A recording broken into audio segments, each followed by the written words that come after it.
इस फिल्म की कहानी एक ऐसे कपल पर आधारित है जो शहर से दूर एक पुराने घर में रहने के लिए जाते हैं। उस घर के अंदर उन्हें एक ऐसा कमरा मिलता है जो उनकी सभी इच्छाओं को पूरा कर देता है। अब वो दोनों अपने इस लालच को पूरा करने के लिए किस हद तक जाते हैं और उनके साथ आगे क्या क्या होता है, ये हम आज की इस एक्सप्लेनेशन में देखने वाले हैं। आज मैं जिस फिल्म को एक्सप्लेन करने वाला हूँ उस फिल्म का नाम है द रूम और ये फिल्म 2019 में रिलीज हुई थी। मूवी की शुरुआत में हम एक कपल मैट और केट को देखते हैं जो शादी के बाद अपनी लाइफ को एक नए सिरे से चालू करने के लिए शहर से दूर एक टाउन में आते हैं। उस टाउन में वो एक पुराना घर खरीदते हैं जो बहुत ही बड़ा और आलीशान होने के बावजूद भी उनको बहुत सस्ते में मिल जाता है। उस घर की सफाई करते वक्त उनको एक कमरा दिखाई देता है जिस पर एक बड़ा सा लोहे का गेट लगा होता है। वहाँ पर उन्हें उस गेट की चाबी भी मिल जाती है, पर जब वो उस गेट को खोलते हैं तो उन्हें कमरे के अंदर कुछ नहीं मिलता। उस गेट को खोलने के साथ ही वो देखते हैं कि पूरे घर की लाइट्स ब्लिंक करने लगी हैं और अचानक सभी लाइट्स बुझ गई हैं। अगले दिन मैट घर की लाइट्स ठीक करने के लिए एक इलेक्ट्रिशियन को बुलाता है और जब वो लोग बेसमेंट में जाते हैं तो वो देखते हैं कि पूरा बेसमेंट वायर से भरा हुआ है। ये देखकर उस इलेक्ट्रिशियन को भी कुछ समझ में नहीं आता और वो वहाँ से बाहर आ जाता है। पर जाते जाते वो इलेक्ट्रिशियन मैट को बोलता है कि आपने ये घर खरीद कैसे लिया, क्योंकि ये घर बहुत टाइम से खाली पड़ा था।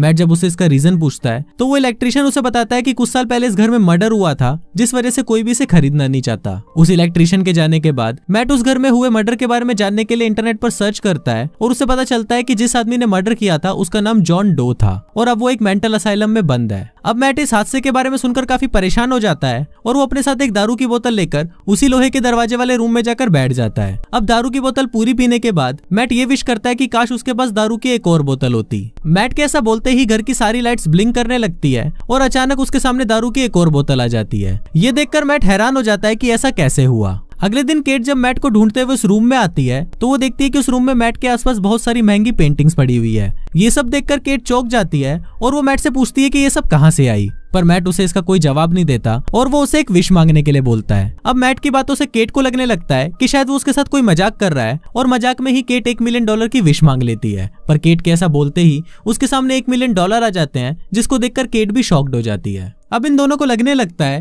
कि शायद ये रूम उनकी सभी विशेस को पूरी कर सकता है, इसलिए वो एक एक करके उस रूम से ढेर सारी विशेस मांगने लगते हैं, जैसे खाना, दारू, पैसे और बहुत कुछ। अब धीरे धीरे उन दोनों में इतना ज्यादा लालच आ जाता है कि वो उस रूम से सब कुछ मांग लेते हैं। पर एक दिन वो दोनों इससे भी बोर हो जाते हैं और इधर केट भी धीरे धीरे डिप्रेशन में जाने लगती है। केट की ऐसी हालत को देखकर मैट उसे बोलता है कि अब हमें एक बच्चे के साथ अपनी फैमिली स्टार्ट कर लेनी चाहिए। पर मैट की बात सुनकर केट उसे चिढ़ जाती है क्योंकि वो दोनों पहले भी 2 बार बच्चे के लिए ट्राई कर चुके हैं और दोनों ही बार उनका बच्चा पेट में ही मारा जाता था। अब केट मैट की बात सुनकर गुस्सा हो जाती है और वहाँ से चली जाती है। थोड़ी देर बाद जब मैट केट को मनाने के लिए जाता है तो वो देखता है कि केट एक छोटे से बच्चे के साथ खेल रही है जिसको उसने उस विशिंग रूम से मांगा था। मैट को ये देखकर बहुत गुस्सा आता है और वो केट को बोलता है कि ये बच्चा हमारा नहीं है, इसलिए तुम इसे जहाँ से लेकर आई हो वहीं वापस छोड़ दो। अब केट की तो इच्छा नहीं थी पर फिर भी वो मैट की बात मान लेती है और वो दोनों जैसे ही उस बच्चे को लेकर उस रूम के अंदर जाते हैं तो दोनों में से कोई भी उस बच्चे को वापस लेने की विश मांग नहीं पाता और फिर वो दोनों उस बच्चे को अपने पास ही रखने का फैसला कर लेते हैं। अब उस बच्चे को पाकर केट बहुत ही ज्यादा खुश होती है और वो उसका नाम सैम रखती है। दूसरी तरफ मैट के मन में उस विशिंग रूम को लेकर अभी भी बहुत सारे डाउट थे, इसलिए वो उनसे पहले उस घर में रहने वाले आदमी जॉन डो से मिलने उस मेंटल असाइलम में जाता है।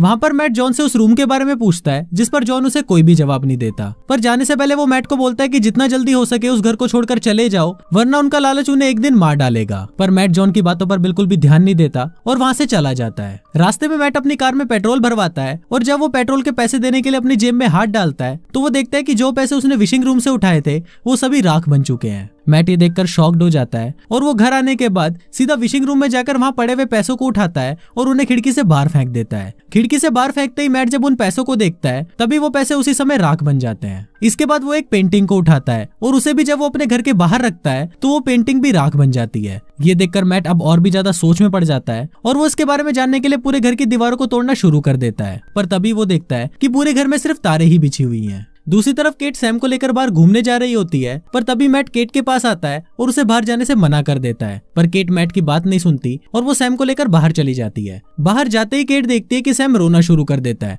और धीरे धीरे उसका शरीर भी गलने लगता है। अब इसको देखकर केट भी चिल्लाने लगती है और केट की आवाज सुनकर मैट भागता हुआ बाहर आता है और तुरंत सैम को उठाकर अंदर ले जाता है। फिर केट जब घर के अंदर आती है तो वो सैम को देखकर शॉक्ड हो जाती है। वो देखती है कि सैम अब पहले से बड़ा हो चुका है। फिर मैट केट को समझाता है कि ये घर एक प्रिंटर के जैसा है, ये किसी भी चीज को बना सकता है पर तुम्हें उस चीज को घर के अंदर ही रखना पड़ेगा क्योंकि घर से बाहर निकलते ही वो चीज पूरी तरह राख बन जाएगी। अब इसके बाद से ही केट सैम को लेकर और भी ज्यादा पजेसिव हो जाती है और वो पूरे घर को लॉक कर देती है, जिससे सैम कभी भी घर से बाहर निकल ही ना पाए। इसके अलावा केट सैम को डराने के लिए उसे ये भी बोलती है कि इस घर के बाहर बहुत ही खतरनाक जम्स हैं और अगर वो इस घर से बाहर गया तो वो जम्स उसे पकड़ लेंगे। अब ऐसे ही कुछ दिन बीत जाते हैं और एक दिन मैट देखता है कि सैम उस विशिंग रूम में जाकर खेल रहा है और उसे उस रूम की पावर्स के बारे में भी पता चल चुका है। अब सैम को उस रूम में देखकर मैट उस पर बहुत गुस्सा करता है और उसे डांटने लगता है, पर केट मैट को सैम को डांटता हुआ देखकर उससे ही झगड़ा करने लग जाती है। तभी घर के फोन की घंटी बजती है और सैम उस फोन को उठा लेता है। फोन की दूसरी तरफ जॉन होता है और वो सैम की आवाज सुनकर मुस्कुराने लगता है। तभी मैट आकर सैम से फोन ले लेता है और वो जॉन से बात करने लगता है। फिर जॉन मैट को बोलता है कि आखिर तुमने वो गलती कर ही दी।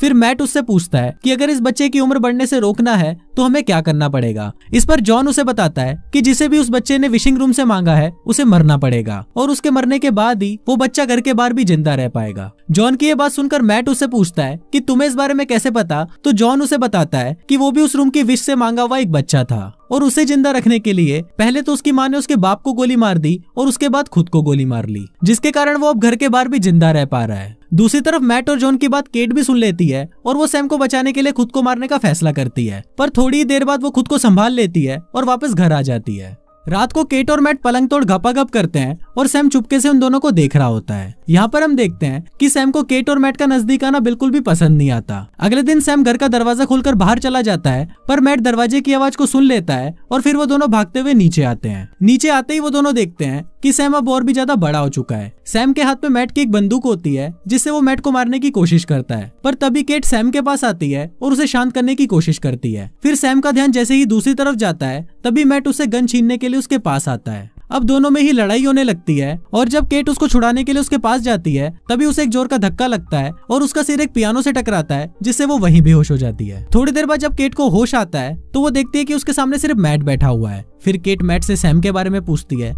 तो वो उसे बताता है कि लड़ाई करते वक्त उसके हाथ से गोली चल गई जिससे सैम की मौत हो गई और फिर उसने सैम को घर से बाहर फेंक दिया और वो राख बन गया। अब केट को ये सुनकर सैम के बारे में बहुत बुरा लगता है, पर थोड़ी देर बाद मैट उसके पास आता है और उसके साथ जबरदस्ती घपाघप करने की कोशिश करता है। तभी केट को समझ आ जाता है कि ये मैट नहीं बल्कि सैम है। फिर केट उससे बचने के लिए वहाँ से भागने की भी कोशिश करती है, पर सैम उसे पकड़ लेता है और उसके साथ घपाघप करने लगता है। दूसरी तरफ रियल मैट को भी होश आ जाता है और वो देखता है कि वो उसी घर में तो है पर किसी दूसरी ही दुनिया के। फिर मैट उस घर की दीवारों को तोड़ने लगता है और इसी के साथ साथ उसे अपनी दुनिया के उस घर में आने का भी रास्ता मिल जाता है। फिर मैट केट को बचाने के लिए उसके पास आता है, पर थोड़ी देर बाद सैम भी वहाँ पर आ जाता है और वो उसे मारने की कोशिश करता है, पर तभी मैट घर का दरवाजा खोल देता है और वो सैम को लेकर घर से बाहर चला जाता है। घर से बाहर आते ही सैम की उम्र तेजी से बढ़ने लगती है और वो खुद को बचाने के लिए वापस घर के अंदर आने की कोशिश करता है, पर केट घर को अंदर से बंद कर देती है और देखती है कि सैम कुछ ही मिनटों के अंदर बूढ़ा हो जाता है और फिर वो राख बन जाता है। अब फिल्म के लास्ट सीन में हम देखते हैं कि मैट और केट ने उस घर को छोड़ दिया है और कुछ महीनों बाद केट को पता चलता है कि वो माँ बनने वाली है,